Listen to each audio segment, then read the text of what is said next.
አስቂ እና አስገራሚ ክሶች ከዓለም ዙሪያ። የድልድዩ ክስ 1565 በ1565 በፈረንሳይ በላቫር ከተማ የሚገኘው ድልድይ በመደርመሱ የበርካታ ሰዎች ሕይወት ከጠፋ በኋላ ድልድዩ ለፍርድ ቀርቧል። የአካባቢው ባለስልጣናት የድልድዩ መደርመስ ከደካማ ግንባታው ወይም ጥገናው ይልቅ የድልድዩ በራሱ ደካማነት ለመደርሰሱ ምክንያት አድርገው ይመለከቱት ነበር። ስለዚህ በመደበኛ የሕግ ሂደት ድልድዩ ላደረሰው የሞት ጉዳት ተጠያቂው ነው። ምስክሮች ለመመስከር የተጠሩ ሲሆን የድልድዩን ጥፋተኛነት ለማረጋገጥ የሞቁ ክርክሮች ተደርገዋል። ችሎቱ የተጠናቀቀው ድልድዩ በማውገዝ ሲሆን ለቅጣትም የአካባቢው ባለስልጣናት እንዲፈርስ እና በጠንካራ መዋቅር እንዲተካ አዘዋል። የጠፋው የውስጥ ሱሪ ክስ 2005 በ2005 አንድ የዋሽንግተን ዲሲ ሰው በአንድ የጠፋ ሱሪ $54 ሚሊዮን በደረቅ ቆሻሻ ማጽጃ ድርጅት ክስ መስርቶ ነበር። ነገሩ የተፈጠረው ግለሰቡ የውስጥ ሱሪው በድርጅቱ ማሽን ላይ የውስጥ ሱሪውን አስቀምጦ ሄዶ ነበር። ከሄደበት ሲመለስ የውስጥ ሱሪው በመጥፋቱ ክስ ይመሰርታል። የሱሪው መጥፋት ለከፋ ችግርና ስቃይ እንደዳረገው በመግለጽ ብዙ ገንዘብ ጠየቀ። ጉዳዩ በፍጥነት አነጋጋሪ የሕዝብ ትዕይንት ሆነ። ሚዲያዎች የጠየቀውን ዘግናኝ የገንዘብ መጠን ዘግቦታል። በመጨረሻም ፍርድ ቤቱ ክሱን ውድቅ አድርጓል። እናም ግለሰቡ ከመጠን በላይ እና ምክንያታዊ ባልሆኑ ጥያቄዎች ላይ ከፍተኛ ትችት፣ ውግዘት ደርሶበታል። የአውራ ዶሮ ክስ 1474 በመካከለኛው ዘመን አውሮፓ እንስሳት በወንጀሎች ክስ መመስረት የተለመደ ነገር አልነበረም። በጣም ከሚያስገርሙ ጉዳዮች አንዱ የሆነው በ1474 በባዝል ስዊዘርላንድ ውስጥ አንድ አውራ ዶሮ እንቁላል በመባሉ አውራ ዶሮው ለክስ ቀርቧል። የአውራ ዶሮ እንቁላል መጣል የመጥፎ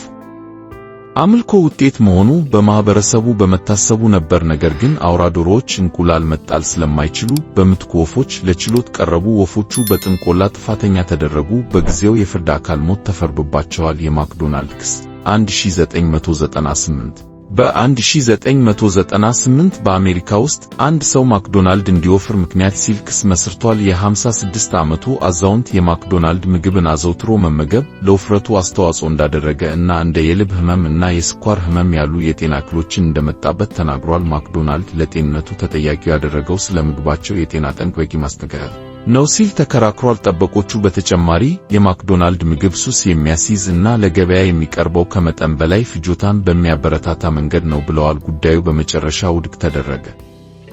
ዳኛው ግለሰቡ ማክዶናልድ ለደረሰበት ውፍረት ተጠያቂ የሚሆንበት ምንም አይነት ህጋዊ መሰረት እንደሌለው በመግለጽ ነው። የአየር ንብረት ጠባቂ ክስ 2009 በ2009 አንዲት እስራኤላዊት ሴት የአየር ሁኔታን በተሳሳተ መንገድ ከተነበየው በቻናል 2 የተሰኘውን የአየር ንብረት ትንታኔ ሰጪ ቴሌቪዥን ላይ ክስ አቀረበች። ግለሰቡ የአየር ጠባይ ባለሙያው ጥርት ያለ ፀሐያማ ቀን እንደተነበየ ተናግራለች። ግን በምትኩ ዝናብ ዘነበ። ትክክል ባልሆነ ትንበያ ምክንያት ተገቢ ያልሆነ አለባበስ ለብሳ በጉንፋን ታመመች። የአንድ ሳምንት ሥራ እንዳመለጣት እና ለመድኃኒት ገንዘብ ማውጣቷን ጠቅሳ ተከራክራለች። ጣቢያውን $10 ካሳ ጠይቃለች። የሚገርመው ፍርድ ቤቱ የጠየቀችው የገዳዩ አሳ ቤል ክስ 2012 በ2012 አንድ ሰው ከገዳይ አሳ ነባሪ ጋር የመዋኘት ህልሙን ለማሳካት ከሰዓታት በኋላ በፓርኩ ውስጥ ሾልኮ በመግባት ላይ እያለ አሳዛኝ ክስተት ተከስቷል። ኦርካ ታንክ ውስጥ ከገባ በኋላ አሳ ነባሪው በማጥቃት ወዲያው ገደለው። ወላጆቹ በኋላ ላይ በሲያወርወርድ ላይ ክስ መስርተው ኩባንያው ስለ ገዳይ አሳ ነባሪዎች አደገኛነት ህዝቡን ሳያስጠነቅቅና ሌሎቹ በሰዎች ደህንነቱ የተጠበቀ እንዲሆን በውሸት አስተዋውቋል። ነገር ግን ግለሰቡ ፓርኩ በሕገ ወጥ መንገድ የገባ በመሆኑ ፍርድ ቤቱ ድርጅቱ ለድርጊቱ ተጠያቂ እንዳልሆነ በመግለጽ ክሱን ውድቅ አድርጎታል። የተጠለፈው የቤት ክስ 2012 በ2012 አንዲት ሴት በፍሎሪዳ ውስጥ በሚገኘው ዩኒቨርሳል ስቱዲዮ ውስጥ የሚገኘውን ኪ ሃውንድ ኦፍ ሆረርስ መስህብ ሙዚየም ጎበኘች። በጉብኝቷ ወቅት እንደ ተኩላ በለበሰች ተዋናይ ስታባራት መሬት ላይ ወደቀች። ምንም እንኳን ምንም አይነት ጉዳት ባይደርስባትም በኋላ ላይ በአባረረቻት ሴት እና በቦታው ላይ ክስ አቀረበች። በጉብኝቷ የስነልቦና ጉዳት ደርሶብኛል ስትል ከሰለች። ፍርድ ቤቱ ጎብኚዎቹን ለማስፈራራት ተብሎ የተነደፈውን የተጎሳቆለ ቤት ሲጎበኝ የስነልቦና ጭንቀት የሚጠበቅ ውጤት ነው ሲል ይገባኛል።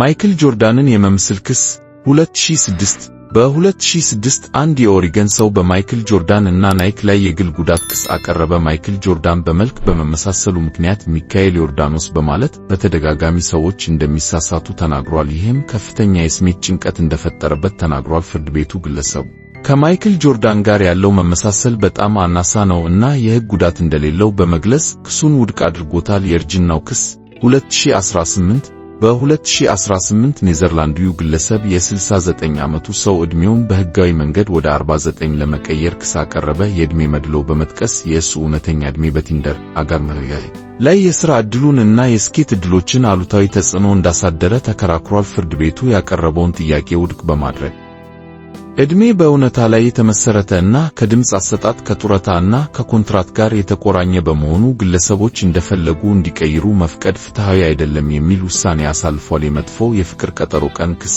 2017 በ2017 በአሜሪካ በኦስቲን ቴክሳስ የሚኖር የ37 ዓመቱ ሰው በፊልሞች ላይ ያሳየችው ትወና ሕይወቱን እንዳበላሸው በመግለጽ የፍቅር ጓደኛውን የሆነችውን ሴት ከሰሰ። ግለሰቡ ጊርዲያንስ ኦፍ ቴጋዋችን እየተመለከትን ነው ሲል ተናግሯል። የፍቅር አጋሩ የቲያትር ሕጋትን በመጣስ እና ደስታውን በማበላሸት ስልኳ ላይ ቴክስት በማድረግ ሙሉ ጊዜዋን አሳልፋለች። ለፊልም ትኬቱ ዋጋ $17.31 እንድትመልስለት ጠየቀ። የሚገርመው ነገር ሴትየዋ ጥያቄውን ተቀብላ ክፍያውን ለመክፈል ተስማማች። የሳንድዊች ክስ 2013 በ2013 የዩናይትድ ስቴትስ ታዳጊ የሱ ባቡር ኮፉት ሎንግ ሳንድዊች ከማስታወቂያው ይልቅ 11 ኢንች ብቻ እንደሚለካ አወቀ። ይህ ትንሽ የሚመስለው ልዩነት ደንበኞችን በሚያሳስት የምድር ባቡር ላይ የክፍል እርምጃ ክስ እንዲመሰርት አድርጓል። ጉዳዩ ከፍተኛ ትኩረት አግኝቷል እና በ2016 የምድር ውስጥ ባቡር ሁሉም የፉት ሎንግ ሳንድዊቾች ሙሉ 12 ኢንች ርዝማኔ እንደሚኖራቸው ቃል ገብተው ስምምነት ለማድረግ ተስማማይካ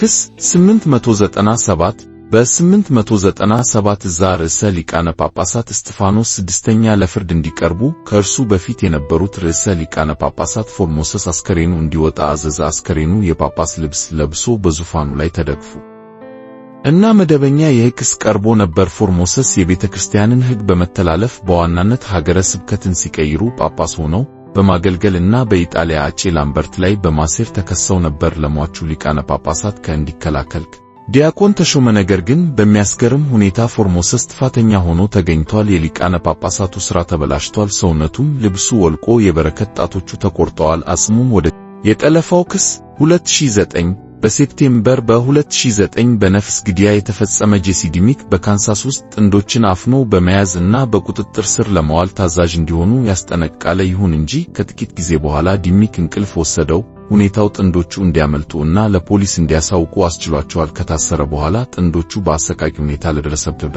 $00 ካሳ ከሰሱት። ባልተጠበቀ ሁኔታ ዲሚክ ከፖሊስ ለመደበቅ ተስማምተናል፣ ነገር ግን በማምለጥ ቃላቸውን አፍርሰዋል በማለት የኮንትራት ውል በማፍረስ ክስ መሰረተባቸው። ፍርድ ቤቱ ያቀረበውን የይገባኛል ጥያቄ ትርጉም የለሽ ሆኖ አግኝቶ የክስ መቃወሚያውን ውድቅ በማድረግ የጥንዶች ክስ እንዲቀጥል አስችሎታል። የእስረኞች ሙከራ 1990 በ1995 በቨርጂኒያ የሚገኝ እስረኛ ሰክሮ የራሱን ሃይማኖታዊ እምነት ጥሷል በሚል ራሱን ለመክሰስ ሞከረ። ከራሱ $5 ሚሊዮን ካሳ ጠይቋል። ነገር ግን እስር ቤት ስለሆነ እና መክፈል ስላልቻለ የቨርጂኒያ ግዛት ገንዘቡን እንዲሸፍንለት ጠየቀ። ያቀረበው መከራከሪያ እንደ ስቴት ዋርድ መንግስት ለእሱ የገንዘብ ኃላፊነት አለበት የሚል ነበር። ዳኛው ክሱን አስኪኝ በማለት ውድቅ